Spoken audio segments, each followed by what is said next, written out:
Petrol ధరల పెంపునకు నిరసనగా YSR Congress party రాష్ట్ర వ్యాప్తంగా ఆందోళనకు పిలుపునిచ్చింది. ఎన్టీఆర్ జిల్లా అధ్యక్షుడు దేవినేని అవినాష్ ఆధ్వర్యంలో విజయవాడలో ఎడ్లబండి లాగుతూ నిరసన తెలిపారు. తాము అధికారంలోకి వస్తే పెట్రోల్ ధరలు తగ్గిస్తామంటూ ఎన్నికల ముందు హామీ ఇచ్చిన లోకేష్ ఇప్పుడు ఎక్కడ ఉన్నారని అవినాష్ ప్రశ్నించారు. పెరిగిన ఇంధన ధరలపై లోకేష్ సమాధానం చెప్పాలని డిమాండ్ చేశారు. ఇంధన పొదుపు పేరుతో టీడీపీ నేతలు, మంత్రులు సైకిల్ తొక్కుతూ డ్రామాలాడుతున్నారంటున్న దేవినేని అవినాష్తో మా ప్రతినిధి రమేష్ ఫేస్ టు ఫేస్.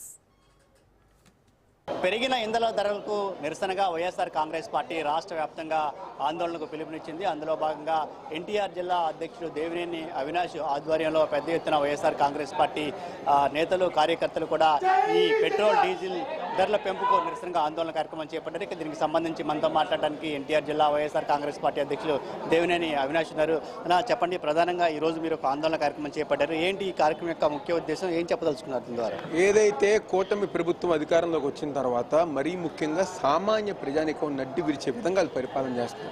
ఈరోజు కూరగాయల ధరల దగ్గర నుంచి, నిత్యావసర సరుకుల వస్తువుల దగ్గర నుంచి, అదేవిధంగా గ్యాస్ ధరలు కానీ, కరెంట్ ధరలు కానీ పెంచుకుంటూ పోతున్న కూటమి ప్రభుత్వం ఈరోజు మరొకసారి ప్రజానికాన్ని ఇబ్బంది కలిగించే విధంగా దాదాపుగా పెట్రోల్ మీద, డీజిల్ మీద 3 రూపాయలు పెంచి ఆంధ్రప్రదేశ్ రాష్ట్రం ఈ దేశంలోనే ఎక్కువ రేట్లు అమ్మే విధంగా దాదాపుగా 113.22, 101.22 రూపాయలు డీజిల్, పెట్రోల్ అమ్మే విధంగా ఈరోజు ఆంధ్రప్రదేశ్ రాష్ట్రం ముందుంది.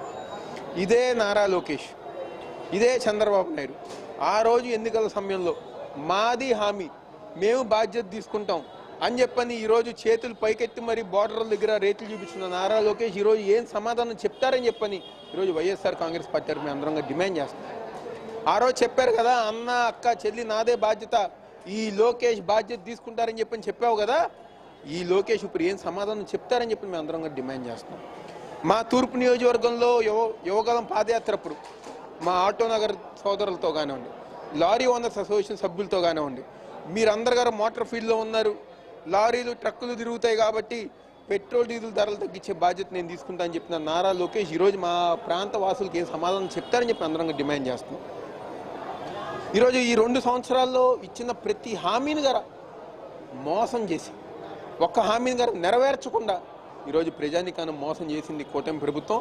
ఇప్పటికన్నా సిగ్గు తెచ్చుకుని ఆ ఒక వ్యాట్ పర్సంటేజ్ ఏదైతే ఉందో దాన్ని పూర్తిగా తగ్గించే విధంగా వీళ్ళు ముందుకు వెళ్లాల్సిందిగా మేము కోరుతున్నాం. ఒక ఆంధ్రప్రదేశ్లోనే కాదు, దేశవ్యాప్తంగా కూడా పెట్రోల్, డీజిల్ ధరలు పెరిగాయి. ఒక ఆంధ్రప్రదేశ్లో పెరిగితే మీరు కూటమి ప్రభుత్వం, టీడీపీ ప్రభుత్వం బ్లేమ్ చేయవచ్చు, కానీ దేశం అంతా పెరిగాయి కదా.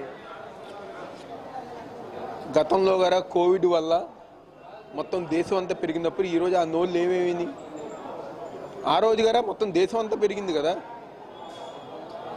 ఇప్పుడు మేము చెప్పే కదా, అదే ఏదైతే రాష్ట్రానికి వస్తున్న వ్యాట్ ఉందో దాన్ని తగ్గించండి, దాన్ని తీసేయండి. మీరన్న మాటే కదా పోయినసారి, మేము రాగానే సగానికి సగం పైగా చేస్తామని చెప్పిన మాట మీరే కదా చెప్పింది. కాబట్టి ఆ వ్యాట్ శాతం తగ్గించమని చెప్పి ఈరోజు మేము అందరం డిమాండ్ చేస్తున్నాం. ఒకవైపు పశ్చిమాసియాలో యుద్ధం జరుగుతుంది, యుద్ధం కారణంగా ఇటు పెట్రోల్ కానీ, డీజిల్ కానీ కొరత ఏర్పడింది, దానివల్లే పెంచాల్సి వచ్చింది అనేది ప్రధానంగా కేంద్ర ప్రభుత్వం కానీ, కేంద్ర మంత్రులు కానీ చెప్తుంటున్నారు. ఈరోజు ప్రధానమంత్రి గారు కానివ్వండి, లేకపోతే చంద్రబాబు నాయుడు కానివ్వండి, ధరలు పెరిగినా లేకపోతే సంక్షేమం చేయలేకపోయినా, మరీ ముఖ్యంగా చంద్రబాబు నాయుడు గారు యుద్ధాల మీద, వీటి మీద నెపమా? ఈరోజు చంద్రబాబు నాయుడు గారు సంక్షేమ పథకాలు అందించకుండా ఈరోజు ప్రజానికాన్ని మోసం చేస్తున్నారు. ఈరోజు ఏం మాట్లాడుతున్నారు ఆయన? అన్ని కబుర్లు చెప్పిన చంద్రబాబు నాయుడు గారు ఈరోజు నో వెహికల్ డే అని చెప్పని, లేకపోతే మీరు అందరు గారు ఒకరోజు సైకిల్ ఎక్కాలని చెప్పని చెప్పటం, దానికి సంబంధించి ఒక మంత్రి గారేమో ఇక్కడి నుంచి సచివాలయానికి సైకిల్ దొక్కటం, మా ఎమ్మెల్యే గారేమో వాళ్ళ ఇంటి దగ్గర నుంచి మొగలరాజపురం దాకా సైకిల్ దొక్కటం, మధ్యలో 3 కెమెరామ్యాన్లు పెట్టుకోవటం. ఎందుకు ఈ షో మాటలు, ఎందుకు ఈ పిఆర్ స్టంట్లు? ఎవరిని మోసం చేద్దామని చెప్పని ఎప్పటికీ ప్రజానికానికి మీ నిజ స్వరూపం తెలిసింది.